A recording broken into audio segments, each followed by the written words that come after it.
other than family and friends, if you're going to wish me a happy birthday, you better come with a gift, not just empty messages. This isn't Facebook. Wow, wow, I got that wow, wow. Anything that I want, I'ma get it now. Yeah, wow, wow. Welcome to Clickworthy Convos, brought to you by The Marketing Perspective, where bold ideas meet real-world marketing. We're your hosts, Maureen, Mo, Connors, and Michaela, MD Klein. And today we're diving into the topic that can make or break your brand, customer experience. Joining us today is Trish Wethman, Chief Customer Officer and all-around awesome human. First of all, it is such a thrill to be here with my two fabulous marketing friends. I'm really excited to chat with both of you today. I know we have a lot to dive into. A little bit about me. I have been a customer experience, innovation, and change management professional for almost 20 years now. I've spent time across multiple industries, including financial services, but also pharmaceutical and insurance. And in my free time, when I'm not doing all things customer experience, I love spending time with friends like you lovely ladies, and Philly sports. And I am also a big fan of Disney, and I think we'll probably talk a little bit about their customer experience at some point today. That's great. And for the audience, this is actually not Trish and my first podcast together. We did a podcast together in the fall all about the intersection of customer experience and marketing, which is why Trish is on this show, because it is so connected and you really need to be lockstep. So Trish, maybe just to level set, what is customer experience? If I had the perfect answer for that, I probably would be able to retire now, because it is a question that seems to defy a single definition. What I've learned in my experience and talking to all of the smart folks that I get to deal with in the customer experience space, it can really vary depending on the company and the perception of the leaders. But I think the purest definition of customer experience is and I'm going to use a buzzy word here, holistic experience of your customers from the time they become aware of your company until the time they decide whether or not to return and use your products again. So a lot of folks think about customer experience as that service moment when they call and they talk to somebody or they try to self-serve. And that is a part of customer experience, but it is just one part of that larger whole. And again, I think the most successful customer experiences in companies are the ones that create a perception of the brand for the customer that is very positive and reaffirming that they want to come back and work with you again. Yeah, I think that's a good point. Sometimes when I think about customer service being the idea of customer experience, like to me, that's a very 80s, early 90s view, right? Because there was no real internet. The online experience for people has really extended, I think, your customer experience way more broadly. Now it's what type of content do you put out? What type of emails do you send? I do feel like you tend to see this idea of, so-and-so picking up the phone and you need to service them. That's your customer experience. Or they come into the store to return a good. That's how people used to buy. It was always in person, and this idea of customer experience. I do think the internet, online, all of that has really shifted it. Customer experience is always on. Absolutely. And it's why the partnership with marketing teams and communication teams and brand teams is so critical. It really is the centralized core of the organization. Customer experience is that through line that ties all of the different functions, whether it's product, brand, marketing, technology, together. Much less customer service, but that centralized strategy facilitator, really. Yeah, and to build on that, the strategy piece is huge, and we'll talk about CX strategy, I'm sure. It's the connective tissue in my mind between all those functions that you just mentioned, MD. It is how are we thinking about how we talk to our customers and how we engage them through messaging and positioning, and that's your marketing connectivity. But even from a technology perspective, how and what are we building and how are we translating user requirements into the experience? So it's the tech piece, it's the UX piece, it's the product piece.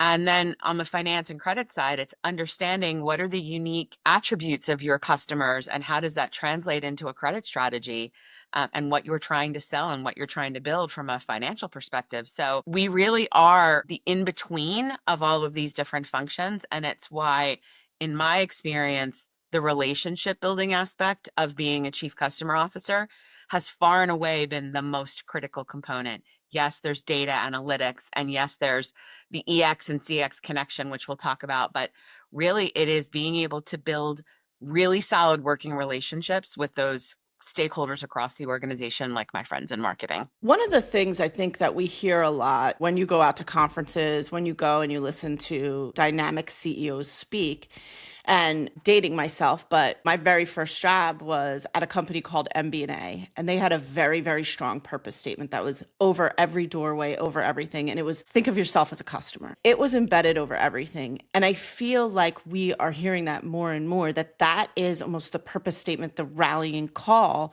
that drives a lot of these successful businesses, is sort of putting the customer at the heart of their purpose. Do you see that as a way to sort of motivate the organization to get behind it? Do you think companies who don't do that tend to then struggle to find their customer? Yes, without a doubt, I believe that your purpose as an organization, the vision that you have for where you're going, your mission statement of what you do today, and your purpose of why you exist as a company, all of these things together help to create for your employees alignment between what it is that they do every day and how it impacts the customer that they serve. And so I do believe it is possible that there are successful companies that don't have that, but I would be interested to measure the employee experience for those companies and the customer experience, because I think you're going to see a vast difference between those companies and things like NPS and EPS, and then companies that are actually leaning in. The purpose helps everyone in your organization to understand this is why we exist and why I do what I do every single day. And that is a very critical component in all the research that you see around employee engagement on what makes employees want to stay with a company and with a brand, because they understand how they are impacting their customers every day. So I think it's absolutely critical, and I think it helps to raise the bar for those companies. And Maureen, to your point, having a CEO that just gets it, that you are not having to convince, is so critical, and probably a little bit more rare than I would love to see. But when they really understand it and they translate that down to their leadership, it just empowers their leaders to embrace that way of thinking and help their employees to see that connection as well. And Trish, that brings up a great question. How do you explain that value to CEOs or executive teams that don't necessarily see the direct correlation or ROI of CX? Like, how are you selling that into them? So super tactically, a lot of this role, a lot of being a chief customer officer or the head of insights, or, whatever you want to call that person that owns the experience function in your organization. There's so much external research and secondary research from the folks like Forrester and Gartner, McKinsey, Deloitte, all of these folks that are doing fantastic research to support why this is such a critical function. So you can start there.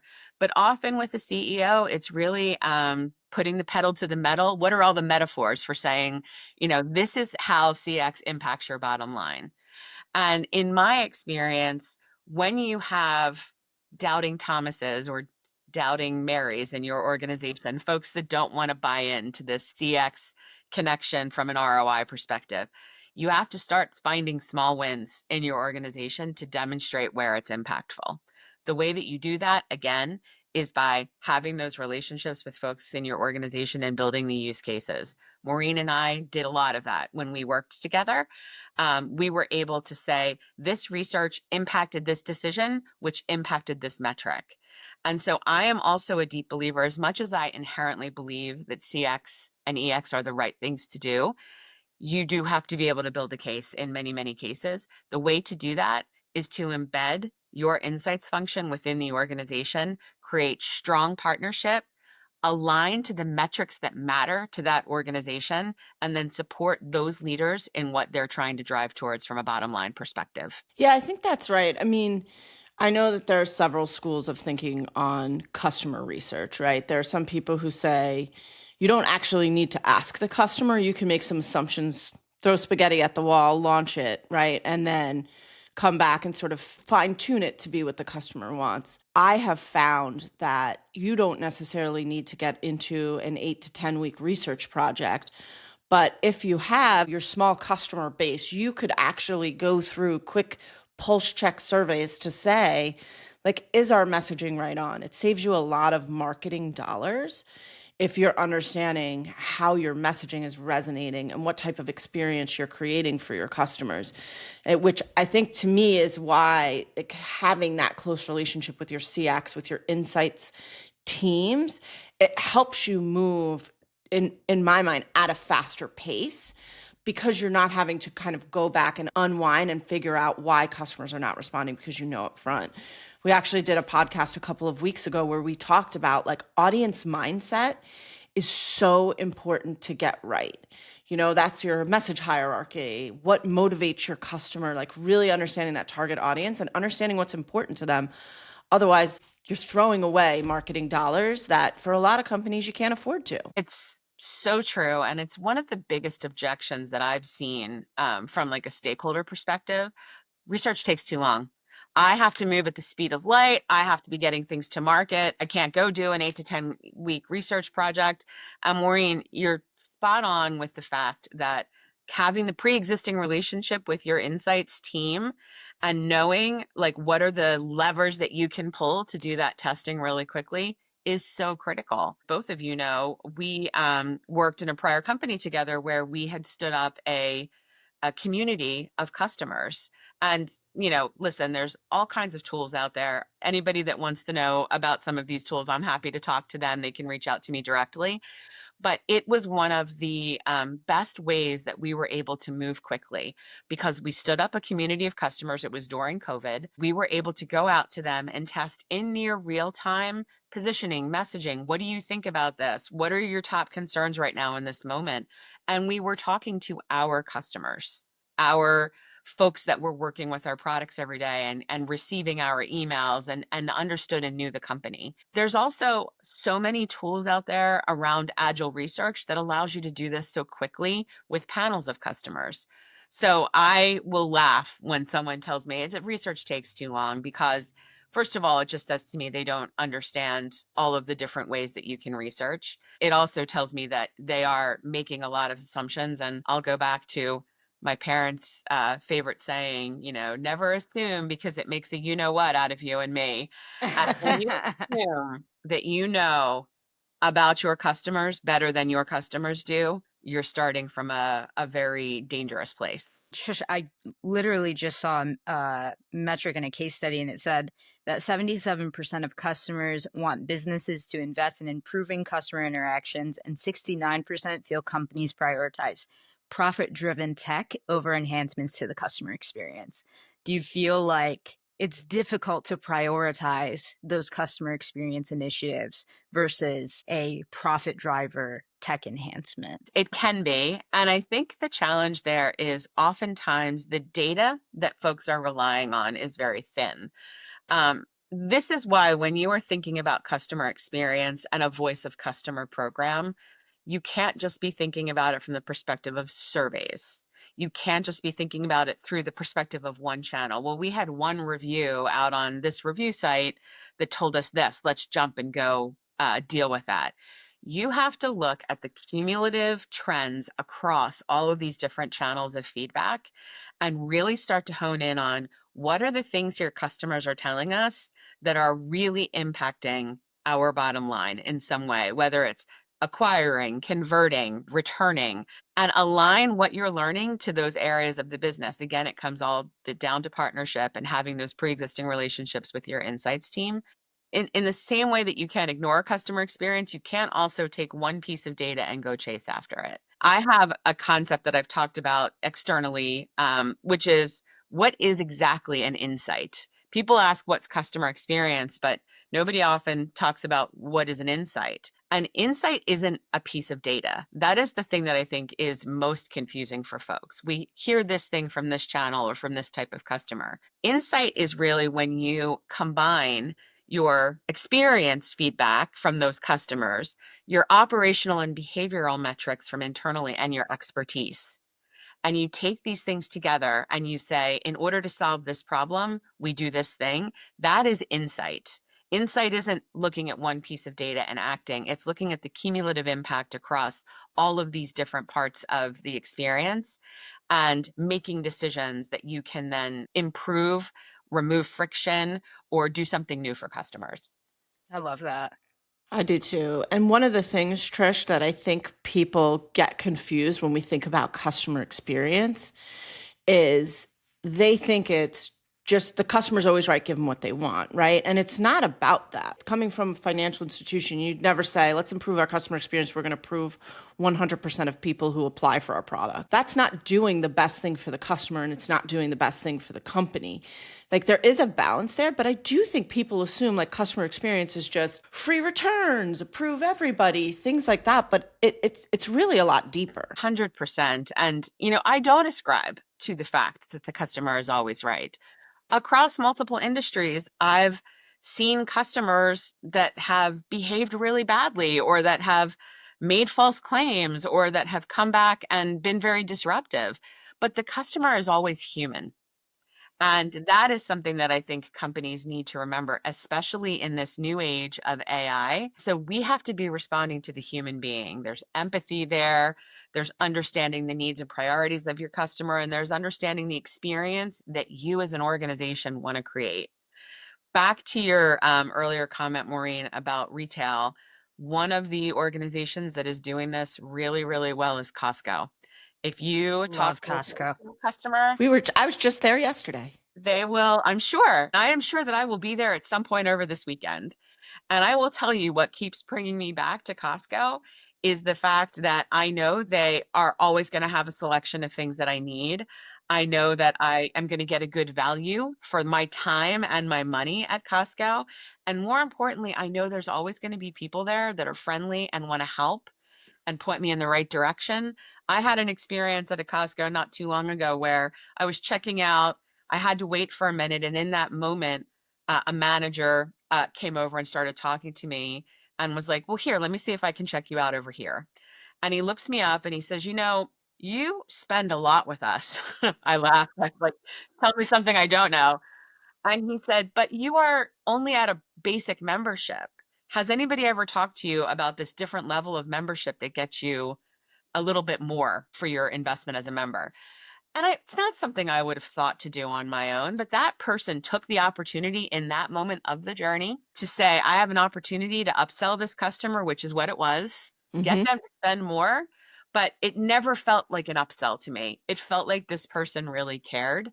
And to me, that is the essence of customer experience, that a customer feels like you care about them as a human being and you see them. The customer feels seen and recognized and rewarded for their loyalty. And to me, that is the essence of customer experience. And I would say, Trish, your experience too, the customer had your data in front of you. So in your experience, it felt very personal to you, which was basically like, here's how much you spend, and then here's how much you could be saving with this membership, right? You can do easy math and then it makes sense. Like, that's the piece to me where like marketing and customer experience really come together. Your marketing is supposed to be able to make that messaging feel human to you, make that experience feel personalized, and to kind of get you to that next level, get you to that upsell.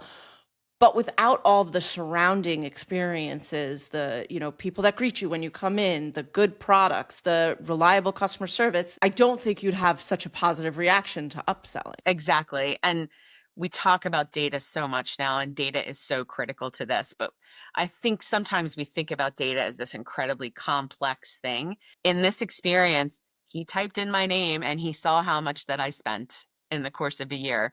That's data that he was relying on. The insight there came from him seeing me there, waiting in line. So he's seeing my behavior. And then he's coupling that with the information that he has available to them. And then he asked me some questions. He was curious, he was inquisitive. And that is the creation of an insight in real time. Hey, I could actually help this person to get better value for their membership by utilizing the information that I have in front of me and asking a few questions. That's customer experience in action. And it has all of those different components that we talked about working together beautifully. Not every customer experience is a retail experience, but you can translate what you learn from those best retail experiences into any experience. I'm a deep believer in that. I really like that he came at it from a how is this going to benefit the customer versus how are we going to make this a profit driver for the company? I can upsell this person, but coming at it from the customer lens, I think is definitely where that successful approach comes from. Exactly, because every business is in the business of making money. And that's just the economy. But how you go about doing that is the special sauce. He was, in that moment, taking advantage of all the information available to him to do the right thing for the business and for the customer. Again, that is how you create value for your customer in the moment, and it's how you create value for your organization. Absolutely. I love that. Okay, Trish. So I'm going to ask you a hot seat question. We love to do this with our guests. What is one thing brands do wrong with customer experience when they don't have a solid CX strategy or it's not part of their brand purpose? Well, I think it goes back to what we talked about before, which is that they assume they know the right thing and they lead with solutions. The most important thing that I think a company can do is to fall in love with the problems that they're trying to solve for their customers. In innovation, you talk a lot about human-centered design. I mean, you should be talking about that across a lot of different experiences, but in my experience with innovation, it's where we've applied it quite a bit. And starting with empathy and starting with the customer and understanding their need is where the process begins. It is not, hey, we've created this amazing thing and we're going to put it out. Tell us what customers think. What do we know about customers at the beginning? And how do we create something that is uniquely going to solve the problem that they're coming to us to solve? Just too many companies are falling in love with the thing they have to offer as opposed to the thing that they're trying to solve. So for me, that's a big miss. And the organizations that get it right for themselves and for the customer. Yeah, we hear a lot from marketing leaders today saying one of the big mistakes is that you're sitting around assuming customers are sitting around thinking about your brand. They're not. They're thinking about all the things in their life, right? And so they're not as obsessed with your product. Like they want your product when they're ready to want your product. So when you get to, what do they call it, navel gazing, like when you get too focused on navel gazing and assuming that customers are spending that time thinking, I think is when people start making mistakes. That is so true. I mean, customers have so many different choices as well for any particular thing they're trying to solve. Going back to the Costco example, I won't name check, but there are lots of warehouse organizations that do that type of selling. Customers can choose amongst all of them, but they will go to the particular one to solve a problem. And then you have the opportunity to be the one that is thinking about the problem they're trying to solve and matching your experience or your solution or both in a really unique way and a really differentiating way. And that's where I think that the different service piece kind of comes in too. Like in customer service, it was more of a reaction to the problem that was in front of you. Whereas in now, people that really invest in good customer experience and holistic customer experience strategies are being proactive, solving those problems, thinking about the interactions before they even happen and how they're going to approach them. And I think that's really that mindset shift that makes a successful customer experience. I agree, MD. All of us have spent time in financial services. And when you look at the environment that we're in right now, customers are really challenged. The economic headwinds are out there. Yesterday, we heard consumer sentiment has fallen again. We had started to sort of come out of this dark period, and now it feels like we're being pulled back in to this dark period from an economic perspective. And customers, do have choices, but there are things, particularly in financial services, that limit their choices. How their credit profile stacks up against others can be a limiting factor to who they can work with. But I do believe that the companies that are understanding those challenges and trying to create solutions that solve the problem for that particular type of customer are going to be the ones that rise from the ashes of this situation. It all comes down to understanding who your target consumer is, understanding why they're coming to you and what they're trying to solve, and then building from that. One thing I would say, I think it hits on both your and Michaela's points. Like customer experience is end to end. It is from the first time, like if I think about financial services, you get an email through the end of your acquisition period or your at the end of your mortgage. It has to be consistent across. Like you can't all of a sudden midway decide like, oh, I'm going to come out and try to get you to do something else. Like there needs to be a build up to those things, a consistency in what you're offering, what customers can expect. They want to know what to expect from their relationship up front and have it be consistent throughout. Yes, that's table stakes, Maureen, honestly, from an experience perspective. I wouldn't say that's differentiating. I would say consumers now will dismiss a brand very quickly if they don't see that consistency across the experience. And so it's just so critical for brands and organizations to recognize that and to say, hey, we can't just focus on the servicing experience, but create confusion and mistrust that leads the customer to the servicing experience. I am a big believer that your customer service experience is a huge critical component of your experience. But if we're being honest, it is often where people land when the rest of the experience has failed in some way. And so recognizing that and doing what you can to mitigate those failures along the way so that that service experience doesn't become such a critical component of their relationship with you, that's really thinking about it across the entirety of the journey. Yeah, if I'm calling you, we've been through it. We are at a crossroads. And that just really, it validates kind of what you said at the beginning, Trish, that CX really is the connective tissue that is thinking about all of those interactions and touch points holistically, because it isn't just an instance in time, it's the end-to-end journey. Exactly. So we've talked about end to end is important and you got to do it right. But one of my favorite things that we talk about is like where it goes wrong. I'm going to call it a fail because we believe that failure is a safe place here and it's good to fail because of the lessons that you learn. But tell us about a fail in your experience and then, what you learned from it and like what you would do not to repeat it again. It's so interesting because I talked about this at a conference I attended this week, and it just always comes back as a failure across so many different aspects of what we've talked about. A lot of companies are trying to find those excite and delight moments. What's the moment that's going to surprise the customer? One example is you're going to hear over and over again when you talk to customer experience experts is Chewy. Chewy does such a wonderful job when a pet owner has a loss in making that experience. I don't want to say memorable because nobody wants to remember that experience of losing their pet, but making it poignant and meaningful and relating exactly to where the customer is at in that moment with, once you've notified them that your pet has passed, they're sent flowers, they, credit you the cost of the last order if you weren't able to cancel it in time. That is really understanding your journey as a customer.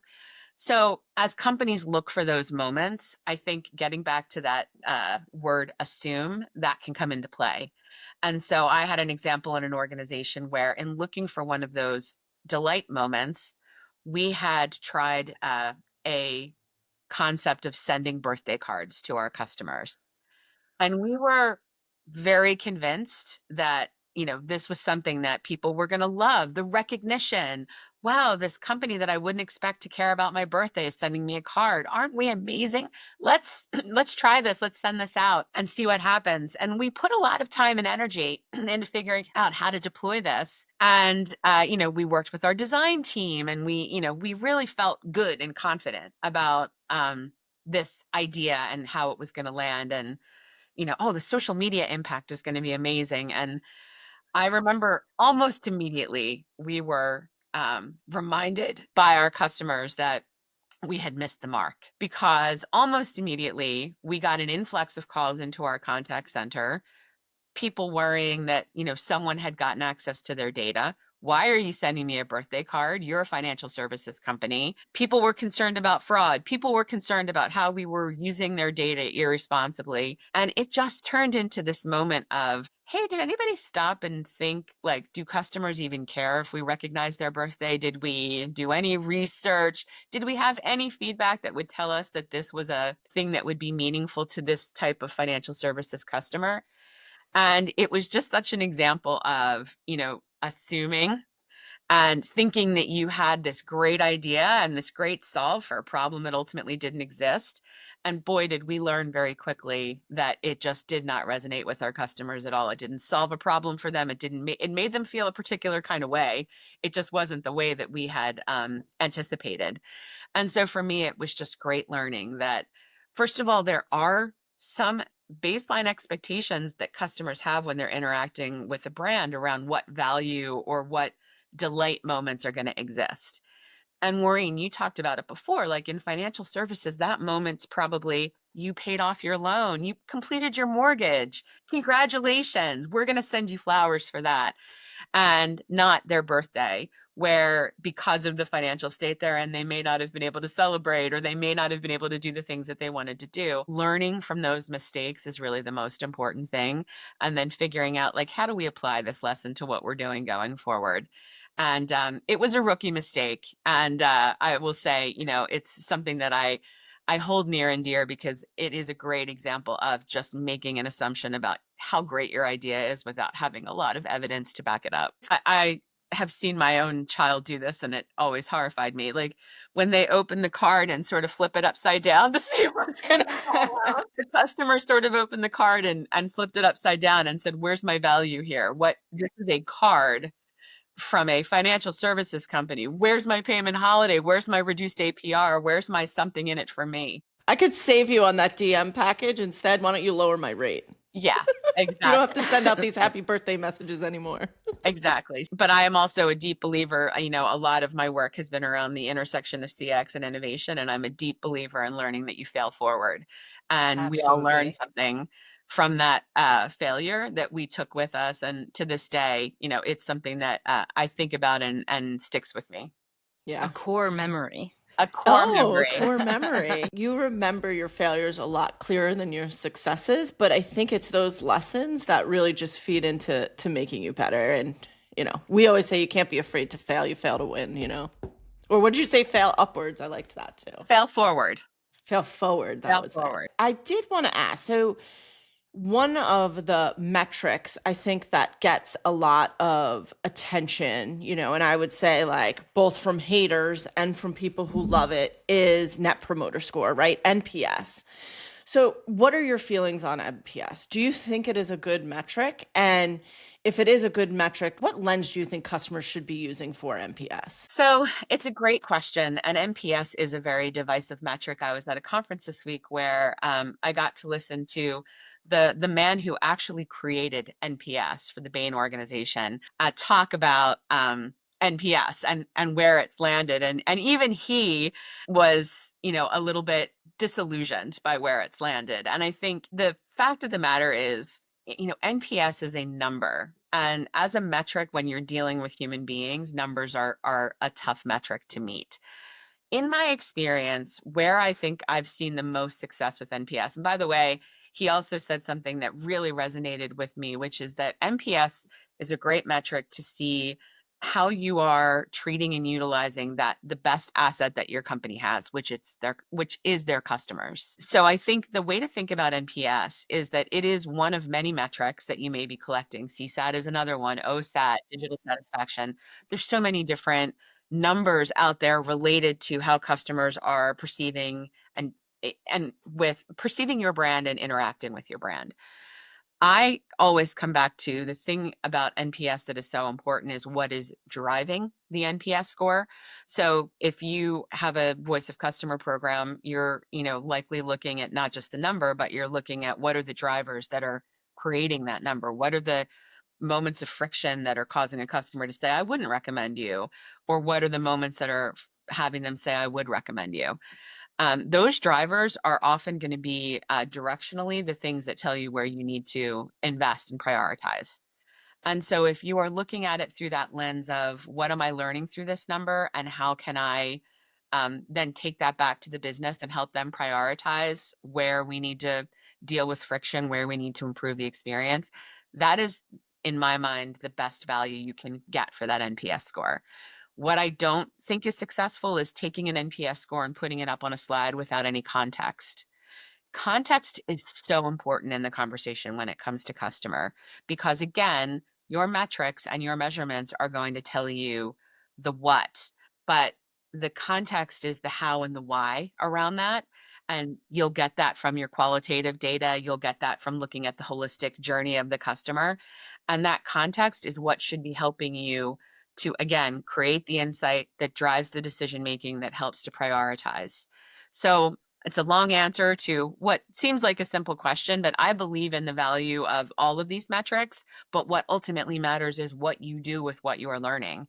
And so the actioning of the drivers behind NPS is really the critical thing to be thinking about as a CX leader. I love that. It can't be your only piece of data, but it is a data point that kind of points you in the direction of where you need to look to kind of peel back and uncover, gaps in your experience or those friction points for customers. I mean, I think it's a really good tool, but I do think you can't think about it as your only CX metric. It has to be followed up with other ones.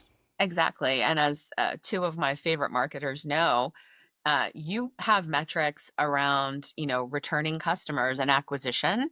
And if I can, through the things that my team is learning, help you drive those metrics, and if I can look at NPS and say, hey, these are what our customers are telling us about why they're not coming back, that's ultimately going to help you drive that metric and be meaningful to you and how you're prioritizing work. CX is not a function that should sit off in the corner and just throw stuff over the wall. That's the thing I always like to say. Those insights teams will fail, or they will be the first ones to be, you know, removed from the organization when times are tough. The ones that are embedded within the organization and helping to drive the metrics across the org that matter to all different parts of the organization, but also help create that holistic experience, those are the teams that are going to succeed. You spoke about like the data. I think the birthday card really kind of brought this question to mind. With AI now, there's a very fine line between using it in a big brother way, kind of being creepy, or using it for an experience that's like, wow, this is for me, this is personalized. I feel like customer experience roles and that customer experience leader is becoming even more essential. Do you see it becoming easier for organizations to see the value of CX, taking those things into consideration? Or do you still see it as an uphill battle? I think it's in between, Michaela. I think I was wondering if I would get through an entire conversation without talking about AI, because it's everywhere right now. And to your point, there's this big assumption that it is going to completely disrupt the customer experience industry and how we think about customer experience. And I think over time it will. In the short term, here's where I think AI can be really powerful. First of all, you have folks that are analysts that are out spending a lot of their time trying to come to the conclusions around what the data is telling us. AI can help with that immediately. In fact, many of us in the CX industry have been utilizing machine learning and AI for years through text analytics and speech analytics. So that is really a place where you're going to be able to see an impact right away. But I think even more important in my mind is the way that we are going to be able to enable agents, frontline folks, to have all of the information they need about a customer in front of them through an AI application that is going to then help them improve the servicing experience for their customer. I think that's where you're going to see immediate impact, and you're going to see an improvement not only from the perspective of your CX metrics, but also from your people and your agents feeling empowered to help customers in a way that they haven't been able to before. So AI is going to power a number of things across the experience, and I think it's going to evolve over time. But in the immediate term, these are two places, understanding what we're hearing and seeing so that your analysts can be spending time actioning, and then also empowering your agents to do the right thing for customers in the moment. Those are two places you're going to see it hit right away. Is that making the CX leadership role more obviously valuable to organizations? Taking all of those factors into consideration, is it easier to kind of see, wow, this role is essential to having a good customer experience end to end? If you're doing it right. And again, that goes back to if you are doing the time upfront to build those relationships with your stakeholders and understanding what their priorities are, the CX function and the CX leader is primarily concerned with looking at how the customer interacts with your organization across all of those parts of the org. Each person that is responsible for a function or a part of the organization is focused on just that piece. And, the successful ones are going to be looking at those connecting points. Your CX leader needs to be thinking across all of it. And if you're doing that right, then you're utilizing AI as a tool in your toolbox that's going to help you create value for all of those stakeholders. It will create value for you in that role. Nailed it. I love that too. So I think just a quick recap what we learned today. One, CX is more than just customer service. It is your full end-to-end experience. It is every time your customer is touching, interacting, potentially even thinking about your brand. The better the experience, the more loyalty that you get. CX and marketing need to be intertwined. They need to be lockstep, and making sure that what's happening on sort of the experience side is also translating into your marketing messaging, your funnels, everything. Navel gazing, assuming customers think just as much about your brand as you do, is the wrong way to go about it. And then finally, to quote Trish, the customer is not always right, but they are always human. I love that. I'm probably going to steal it and use it in other places. So thank you so much, Trish, for joining us today. We could probably have gone on for much more time. There's so many aspects, but we really appreciate you taking the time and joining us for this conversation. If you visit marketingperspective.com, we are looking for topics submitted by our audience of what you want us to talk about, issues, questions, just other topics that you want to hear us riff on. You can listen to this on Spotify, YouTube, anywhere that you consume your podcast. But thank you for joining us, and we'll see you next week. Thank you, MD and Maureen. Thanks. It was a great conversation. Thank you, Trish. Wow, wow, I got that wow, wow.